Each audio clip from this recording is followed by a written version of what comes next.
because, you know, last summer they had trouble hearing me. So I just wanted to make sure that you could hear me okay. Yes. Were you there? Yes.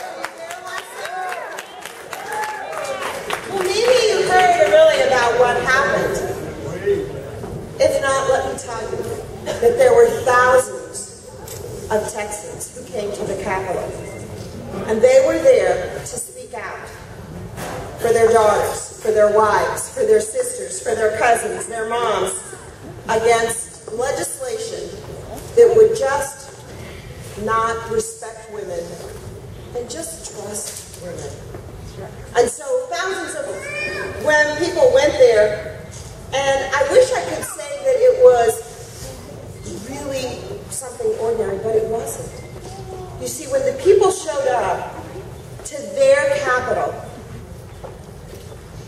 then your voices are heard. And the problem was that some of the voices were being ignored. Now, I don't know if y'all have been watching some of the rhetoric of the debate in the lieutenant governor's race on the other side. Boo. Yeah. You know, it's in overtime now. And they're going to have, the runoff is the end of May. But it's really clear, they may have not heard my voices this summer, but those two guys are not hearing the voices of working parents when it comes to education. Yeah. And they're not hearing the voices of the business community either. When the business community is focused on our highway transportation system, when it comes to our roads, they're not listening to the business community. And they can't hear the voices of those in drought-stricken areas of this state that are desperate for water planning, and water projects. They're not listening. By the looks of you here today and what I anticipate on this wonderful trip, 2,500 miles plus, is that I think they're going to be able to hear us. I want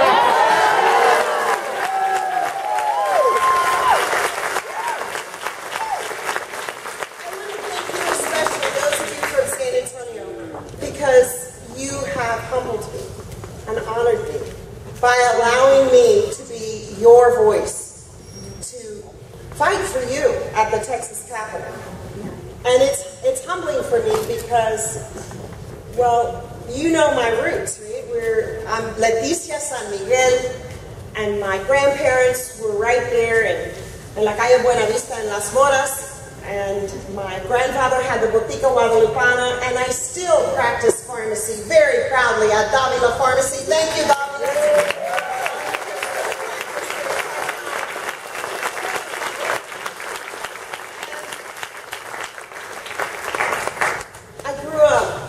A very loving family. As you can see, my brothers and sisters up here. And my mom. I developed a very strong sense of familia. Much like you. It's about that one familia. But our familia is a San Antonio familia. You know, we're 1.8 million people, but don't you know we all know everybody. And so I'm so thankful because in that part of town, San Antonio's west side, that I grew up, who would have thought that a little girl that went to Woodlawn Elementary would be the Democratic nominee for lieutenant governor?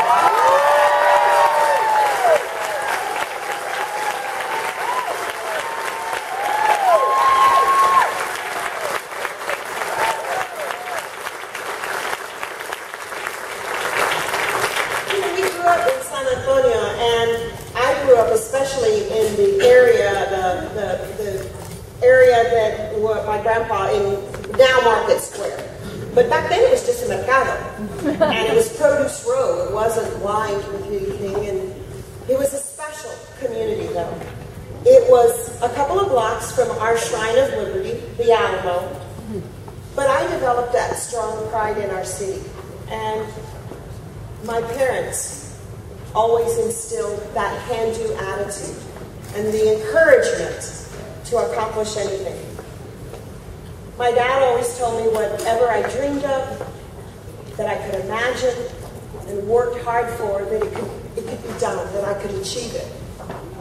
And my mother, who's here today, Viva always Bell! told me,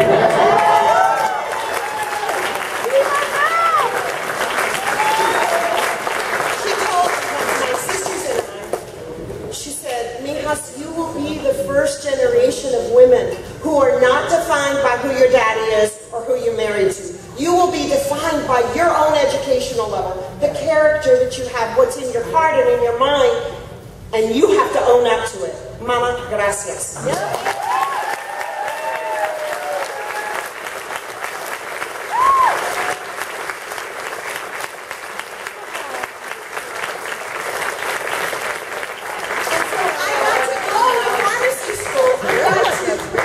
I had the opportunity to go to fantastic public schools and graduate from the University of Texas College of Pharmacy and eventually own my own pharmacy. That was my dream, to own a small business. That small business entrepreneurship that I saw in my grandparents, that I saw in all of the community that I grew up in.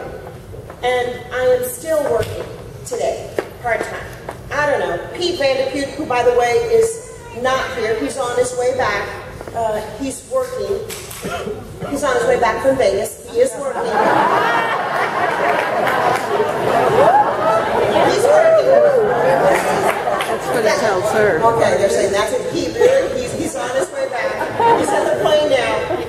And he knew that our dream was small business. And it is the place in the neighborhood where Pete and I have our family is a block and a half. We live on Mulberry on Sarsomot. And we grew up on Wasatch, on the other side of Sarsomot.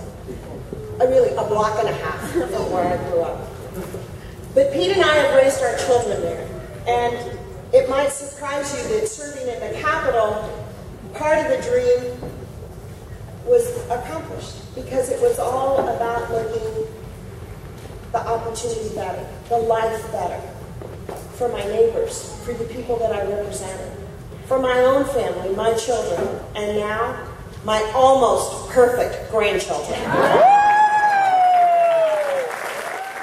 would say from what I've heard in their debates, you can call them that, is that they don't know who you are.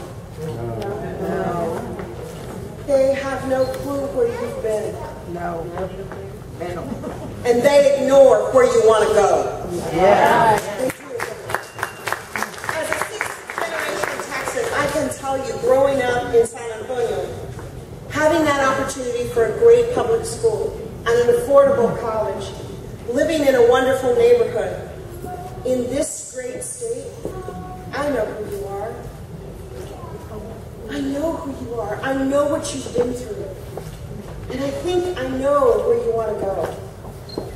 As a mother of 6 and a pharmacist for over 33 years, it's that listening. You don't want to be ignored.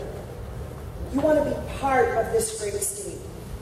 You want to make sure that your leaders aren't afraid to look and say that we've got some challenges, and we want to bring the best people together to solve them. It's that problem-solving orientation that you have when you sit with your families at your kitchen tables. You don't shy away from it. You don't ignore it. You're not waiting for somebody else's report card to judge you on the decisions that you know are critical for your family. That's why I'm asking for your vote. That's why I'm asking Texas to give me their vote for Lieutenant Governor. I will listen. We really have some core issues to look at. Not the things that divide us, not the things that are not really relevant, because they are, but it's what's really important. It's making sure that we've got a 21st century transportation system, not 19th century roads. And you know that they've ignored putting any sort of resources into highways, so that the answer, because the state did not put in maintenance money, is to rip up roads in South Texas to gravel. Does that sound like progress? No. And we know that our water is so important. If you don't have water, you're not going to have the jobs. And we started by just a little bit, taking just a small bit from that rainy day fund. Thank you for voting for that water constitutional amendment.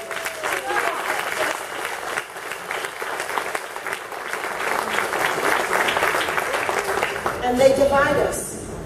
They divide us when they talk about the invasions. They invite, I mean, I can't even believe what they're saying. I was in McAllen at the Barnes & Noble grabbing the latte at the Starbucks. That's not a third world country, friends. It's not a war zone. It is a vibrant economic community, and they disrespect the people there just to get a few votes in a primary. I know that Texas families deserve a leader who offers solutions that help, not reckless, irresponsible rhetoric that hurts. I know that Texas deserves a leader who is practical, not polarizing.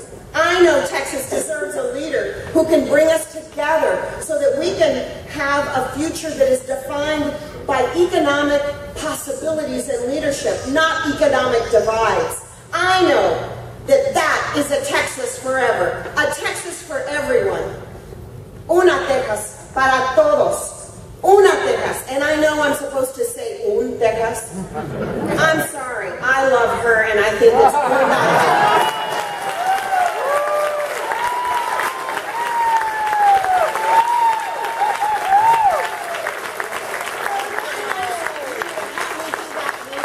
I'm asking the people of Texas to give me their vote. Texas is a great state.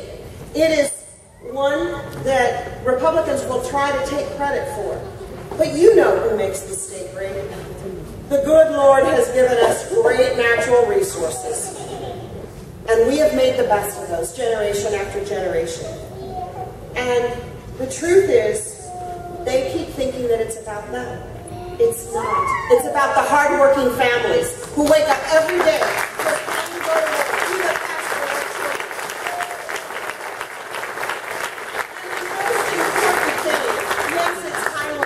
for their children. But it is education. To have a Texas that people don't go home as legislators after they've cut a budget of $5.4 million for public education and brag about it. I know. They're the type of leaders, they've been bragging about the cuts to public education and bragging about the over $1 billion that they cut to higher education. Bragging. Not, I'm sorry. We all had to pull in our belt a little bit. We'll restore it as soon as we can. But the real fact of the matter is, they did such a bad job of estimating the revenue. We never had to cut that much in the first place. And that hurt our schools. That hurt our children.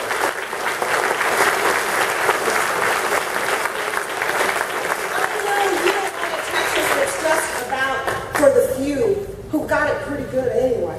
You want a Texas where all can share in those opportunities.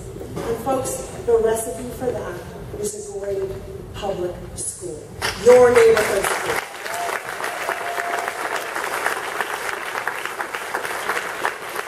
I know Texas is a and I'm reminded of that.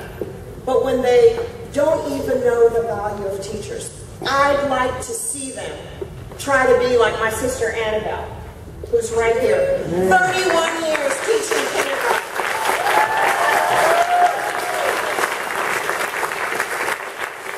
These districts that can't afford pre-K, I'd like to see them come and take her class, where you've got, no teacher's aid at all because of the budget cuts, and waivers that allow unlimited number of students, no class limits, right, because of the waivers. I think they might have to change their mind if they spend a day with 23 5-year-olds, one restroom break and a 20-minute lunch break, maybe then they would value teamwork.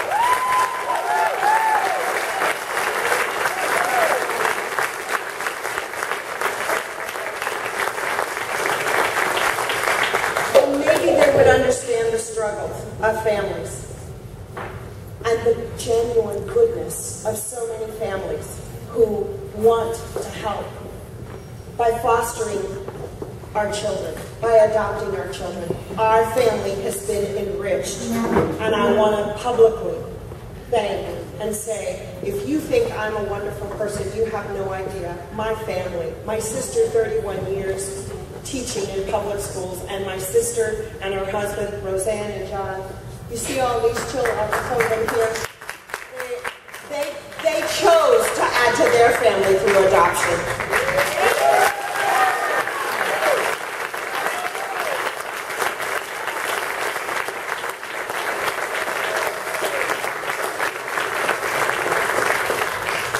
I know that people talk about different priorities, but when they talk about things like shutting the border down, they don't know economics. They don't know about that superhighway that's coming from Mazatlan to Far. That's jobs.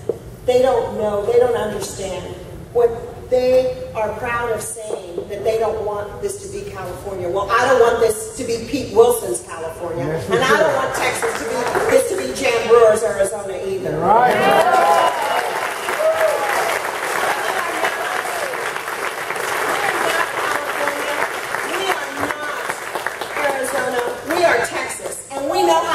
Our ground, and we can have a safe border and a great economy at the same time.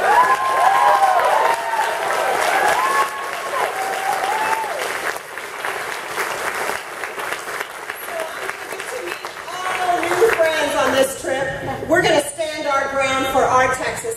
Let's send them a strong message that that Texans will no longer be ignored, and that our schools can't be the victim of a political pawn.